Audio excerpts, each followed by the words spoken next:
I like fire. Okay.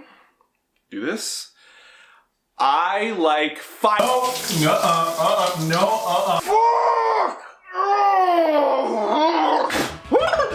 I like fire trucks are red. I like financial math. I like forensics. I like foreign affairs.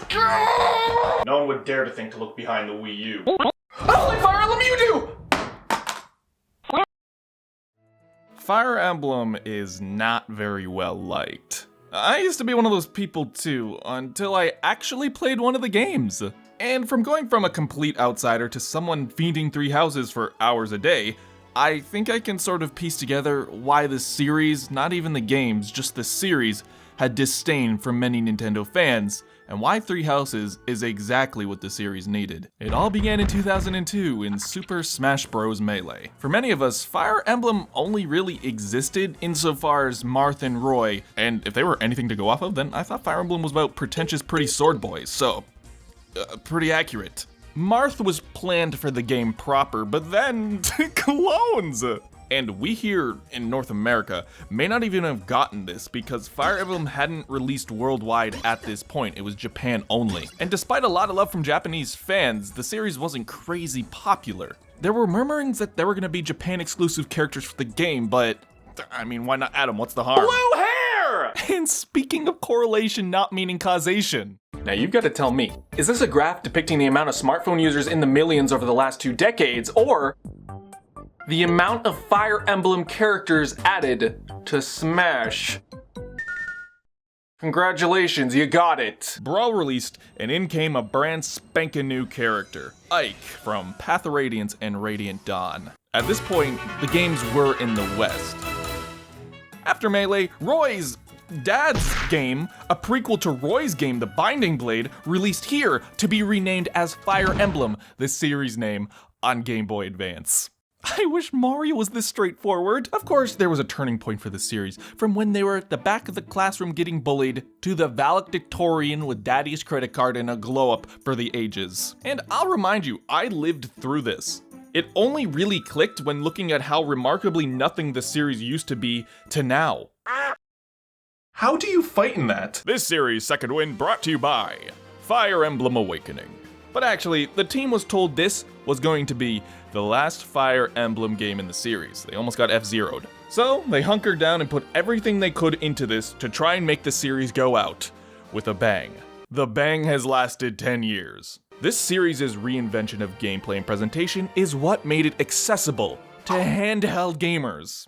I, as well as many people I knew, were not 3DS socialites. I wish it was my thing. I have nothing against the guy, he's just not my type. So here you had a series that was rebirthed on a conquest. It was getting Nintendo Direct attention left and right, crossovers, and a large portion of Nintendo's fan base really liked this. It's just that the other side of it wanted this, and this, on this, and we got... I hadn't played any Fire Emblem up until this point because, mind you, I had no idea what a fire or emblem was. Seriously, show of hands, who actually knows what you do in a Fire Emblem game if you haven't played it? Cause I sure as hell did not in like 4 months ago. I don't think it's that people would hate this game if they've played it. It's probably a mixture of them disliking the shallow qualities of mythical monsters and knights and that genre being oversaturated. Also, moving characters on squares on a board definitely is a hard thing to sell. For me, sadly, I do judge books by their cover. Turn of the Screw took me for a fucking loop. But even if I do make a shallow judgment, I still want to give it a chance. I want to play to see, how it actually is. It's just, all of them were on 3DS. I wanted to give the series a chance when it came to console. 3 houses later. We'll return here someday, my teacher. Promise me that you won't forget me. The series can't be that important. The series isn't doing that good. What the hell? Alright, fine. I will give it a chance. And this has been 20 years that I've known who these characters are, and I'm finally going to the dark side. I am trying a Fire Emblem game. So I implore you, if you're interested at all in this game, please listen to my videos, see my points, or if you're gonna stick around anyways, please pull me out if I go too deep. 3 weeks later. I really like it. So, now that I've played it, why? What is it? There's likely a lot here that may be overwhelming to many types of players, so I will try and explain the appeal of this game in a simple way. I know a lot of your BPMs go up anytime you see menus that look like bricks, so put away your predisposition. Why do I think you could probably like this game? I won't go too deep into the story because it can be a bit, I have a girl inside me. I need a snack. Hey, Jimbo, the village is under attack. Wow, 3 characters with 3 different colors. I bet it gets hard matching yellow with any outfit. Let's go. You could get into the future. If you do a baton pass, you might be able to hit their weakness. Oh, and we saved some students with the power I had to reverse time. That's wonderful. You're hired. You start as a mercenary and get introduced to 3 unique characters from Hedgehog Monastery. And then they invite you to teach your skills there, and being the stoic mercenary you are, of course you'd make the perfect fit. Then, with the title of professor, you can choose to lead one of 3 classes at the monastery. And this is kind of important. It basically takes the story down 3 separate routes, a first for the series. I mean, I guess 4, but So how do you choose? Well, one of my friends has a scale of rating things from 1 to red, and I mean, he came up short on that deal. Me, on the other hand, I just picked the best group that looked like the funniest sitcom, and the one with human Shrek. Then each of these students in your class become the team you use in the upcoming battles. Remember the squares on the board? Yeah, you control each of the units. It's like Risk, and you gotta move them to attack enemy units. The game is sort of confusing at first because you see all of this, and then this, and you're like, how is this the same thing? But essentially, it's Persona. The game splits into those top-down battles on the squares, and then the school life as a professor on the monastery. So I think if we want to talk about like the good aspects of this game, we got to talk about why you do everything, and that centralizes around one part of the game. No, don't be gross. Let's talk about the legacy stuff of Fire Emblem, the battle system. What exactly are these battles? Definitely a lot. I can understand why it would be hard to advertise, but it's like riding a bike. It takes a sec, but once you get it, you may accidentally kill some of your friends. Shit wasn't important. By the way, a key change is the varied difficulty system, as well as a setting to keep units dead after battle. This was implemented to make it so beginners could have more fun playing Fire Emblem, because in the classic games, when they're dead, they're gone. But also, we have a little plot ability thanks to the Girl Morgana within our head, yeah. Sometimes I even impress myself. Where you can rewind each move performed in battle just in case you suck like me. Essentially, each of these characters are classes, then that means they just have certain abilities in how they fight. Swords, lances, bows. I mean, there's a lot of games like this, that's pretty basic. Then it's sort of a rock, paper, scissors in how some of these classes beat other ones and how effectively some should work in certain situations. Again, I just chose the house with human Shrek and let him crunch anyone between his swampy thighs. Tot round buttocks? The way you get stuff going is like a game board. You have limited movement and limited actions. Except you are each of the members on your team. You control each and every one of them. And that can take a while. Which, you guessed it, means there's a lot of menuing. Like Karen holding up the drive-thru, can take a while to really know where everything is before you even place your order. I haven't even touched half of these options. Why don't I just auto-fight? I don't feel so good. He comes back, right? And I think I figured out why it's hard to get people into this game. Mario, you jump, you kill the Goomba. Imagine you had to find Mario on a map of other plumbers, select Mario, select the Goomba, select the action, select your jump, but only if your feet aren't broken. It's not super straightforward. And as someone who studied design, no matter how simple you want to make something, if the game is complicated, there's no amount of sophisticated menuing you can do to make it more simple on the player. Sometimes you just gotta tell them they gotta learn and suck it up. And I'm not ununderstanding about this. I was like a lot of you who've never played a Fire Emblem game before. Looking at all of these classes, it's just a lot of information overload. Like how you use these classes on the board, the abilities they have, how they're used with other people on the board. It's a lot for a newcomer to take in. So, how does 3 houses make it easier on the player to digest? No, don't be gross! Here's your base cast of characters. There are a lot of characters. I could open a sports bar and have each of them be the names of my wing flavors. Wet and Wild Hubert, anyone? There's a lot to be said about how effectively these characters' personalities relate to how best they can be utilized on the battlefield, but where does that come in? The game, as I mentioned, splits into the two areas, the battles and the monastery, which is more like Disney's Recess mixed with Hogwarts, less like a monastery. Actually,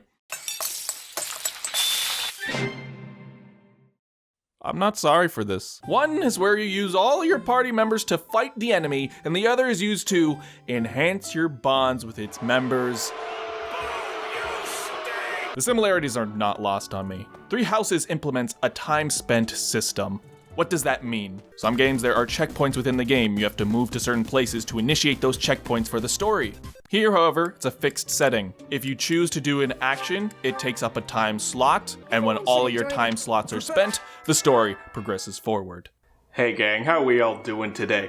I thought I should check in on the shallow explanation. So, regular games have linear stories with checkpoints where if you hit all of those, then the story progresses forward. But if you hit them out of order or you do anything else, it doesn't matter, you're just wasting your time. However, in a time spent system, you have certain actions you can take, and once those actions are taken, the story moves forward. It doesn't matter, it'll leave without you. So, you either reap the rewards of the things you do or suffer the consequences. It's like life, except a little more satisfying. Most of the actions in Three Houses are used to spend time with your roster, or your students. You can give them gifts, eat with them, sing with them, take them out for tea. And all of this sounds nice, but what's the point? It's through all of these choices you make to do these things that you're able to otherwise turn nameless Toy Soldier 14 into a caring character. A character that cares about their sister's health, cares about their friends. That's right, similar to my analysis of Persona. In Three Houses, there is a parallel between the amount of time you spend putting into a character, how much more they shine as an individual based on their narratives, and, most importantly, how effective they are as a teammate in the battles. This means what you decide to spend your time on in the monastery will be tangentially it'll relate closely to how you knock a horse out on the battlefield. You just punched a horsey! This is done through motivation.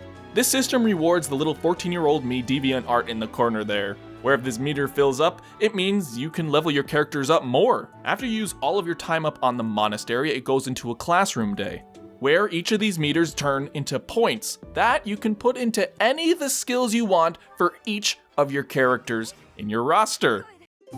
So, where do you get this motivation? Well, all the stuff we discussed. The tea you have with your students, the activities you do across the monastery. But, what are these motivation points used for? Abilities, or leveling them up. The ones you use in the battles.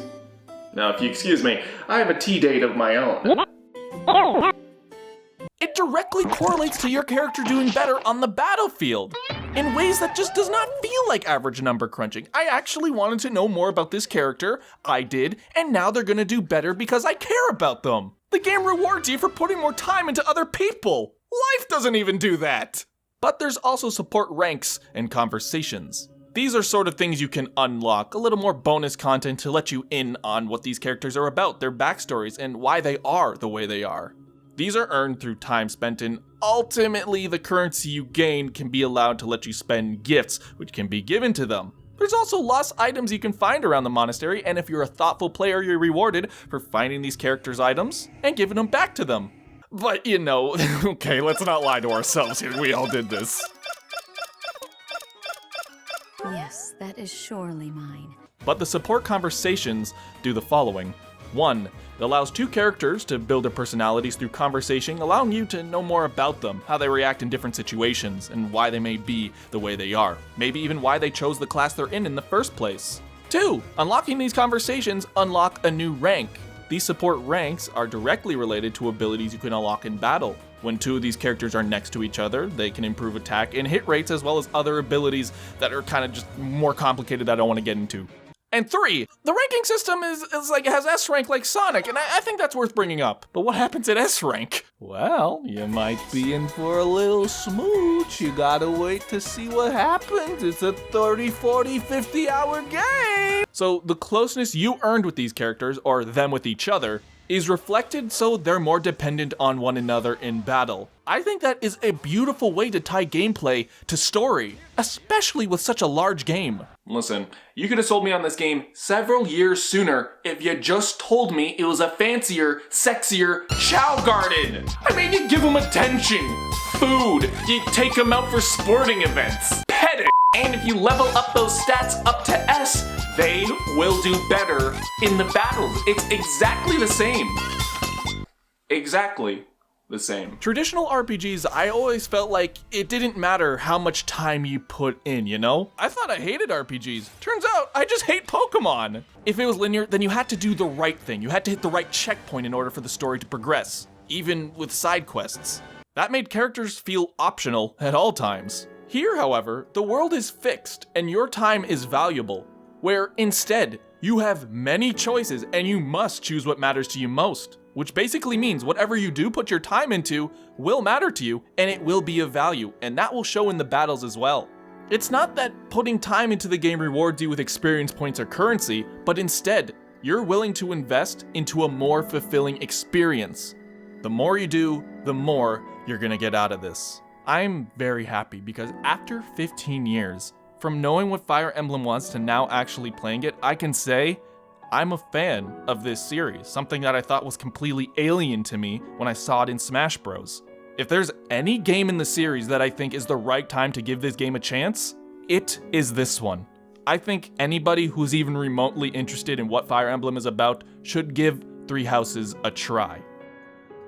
Who let a horse in the classroom? I'm very happy. I've rediscovered a franchise I thought I knew into something that now I actually want to explore deeply more, similar to Persona. It's very cool for me, okay? This is important for me, but that doesn't mean I don't have my problems with Three Houses, all right? For example, story-wise, we're just here. Oh, here's the enemy. How did they sneak into a fucking monastery? How did they get here?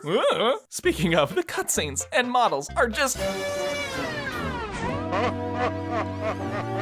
Every one of them do the same poses and it doesn't look right on some characters. And since I'm on this, okay, this is a Switch game. Why does it look so choppy in some areas? Why do some of the textures look like GameCube era? I'm sorry. Oh, and the biggest pet peeve I have with AAA games, the dissonance I hate the most. These invisible barriers. You think the Garreg Mach Monastery is gonna be breached? No way with these! And now that I can talk about spoilers, here we go. We're gonna have a little spoiler section about my thoughts about the game later, so... Okay, you may have seen that I'm about 40 hours into the game. I really like the Golden Deer route. A little basic in story. I heard Blue Lions in the other one, and the other one, and the other one might be better. But I've had a blast, okay? Can't wait to get onto Eye Patch Boy. And Best Boy, Felix, if I was into dudes, you know, I'd be pretty damn basic. And okay, so I'm having a bit of an existential crisis. Dorothea is best girl, but Shamir is baddest bitch. Ultimately, however, when the time comes to choose, I think I'm gonna choose Marianne because it reminds me of Missy. And how could I not? And the music. Oh my God! You know, it was all pretty serviceable. All of it was all right. There are a couple bangers in there, but nothing to really get me up here. I'm just gonna get down. Thank you everybody for watching to the end. I was trying to be very careful this whole video to not spoil anything, but also try and communicate why I think this is a good game to get people into Fire Emblem. This is coming from someone who got into Fire Emblem for this game. I've heard Awakening is better for that, but considering the era and how accessible Switches are, I would argue this is a little better. You know, maybe if you know the series better, you know better than me, but considering how, like, good this game is for somebody like me, I think that's more of a reason enough for me to recommend it to other people. So I hope that if you were having some thoughts about Fire Emblem, this maybe put you over the edge to try and play it, because I think there's a lot here, a lot of replayability, a lot of fun to be had. Thank you everybody for watching all the way to the end. Thank you to my patrons for supporting me doing this 2-week schedule and all other videos. As always, just saying thank you. You guys know I care. And everybody else who supports, the Twitch subs, the people watching through the comments and this liking and all of that, I very much appreciate it. So, this has been Alax. Thank you very much for viewing this video, and I will see you on the flip side.